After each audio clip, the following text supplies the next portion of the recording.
They say when in doubt, ask the experts. So what do the experts say? What do the numbers say? Does the AstraZeneca vaccine cause blood clots in everybody or only in those with specific co-morbidities? Is there a specific kind of blood clot that is being reported?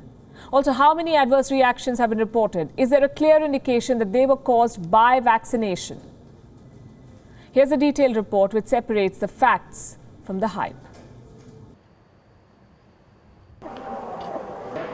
More than 70 countries have authorized the Oxford AstraZeneca vaccine.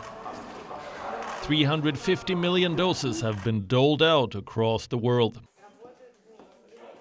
17 million people have been vaccinated in the European Union and UK. And at the center of the scrutiny is a specific batch, 1 million doses, delivered to 17 European Union nations. The European Medicines Agency, or EMA, says a quality defect in the batch is unlikely, but the possibility will be investigated further. Are the numbers alarming? Not yet. The number of blood clot cases in vaccinated people is no higher than that seen in the general population. Let's first understand what kind of blood clots are being reported. There are primarily two types. The first is deep vein thrombosis, or DVT, a condition when a blood clot forms in a vein located deep inside your body. It usually occurs in the thigh or lower leg. It's most commonly seen in people above 50 years of age and can enhance the chances of developing a pulmonary embolism, which is the second type of blood clot being reported. Pulmonary embolism is much more severe and forms in the lungs. It restricts blood flow and decreases oxygen levels, and in most cases it proves to be fatal. As of the 9th of March, at least 15 events of deep vein thrombosis and 22 events of pulmonary embolism had been reported among those vaccinated. The EMA says there is currently no indication that vaccination had caused these conditions. There's not much information on the existence of comorbidities in these patients either, but a few adverse reactions have raised questions and concerns. In Denmark, a woman died shortly after receiving the AstraZeneca vaccine.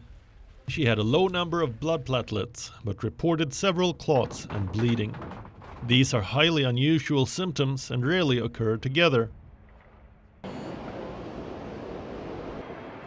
In Norway, 3 health workers reported similar unusual symptoms after receiving the vaccine: bleeding, blood clots, and a low count of blood platelets. What's more concerning is that they're all under the age of 50. In Italy, the situation is much worse. 3 people have died after being vaccinated. A 43-year-old Navy officer died of a heart attack a day after taking the shot. A 50-year-old policeman died due to brain hemorrhage 12 days after inoculation. And a teacher passed away in less than 24 hours. The WHO says these cases are just safety signals that suggests review and vigilance, and there's no indication that the AstraZeneca vaccine should not be used. It's very important to understand that, yes, we should continue using the AstraZeneca vaccine. All that we're looking at is what we always look at. Any safety signal must be investigated. In fact, it's very important that we're hearing safety signals, because if we were not hearing about any safety signals, then that would suggest that there is not enough review and vigilance. We must always ensure we look for any safety signals when we roll out vaccines, and we must review them. But there is no indication that to not use it. Not everybody is convinced. At least 10 countries have placed a temporary suspension on the vaccine. More countries may follow suit. Bureau Report, WION. The world is one. WION is now available in your country. Download the app now and get all the news on the move.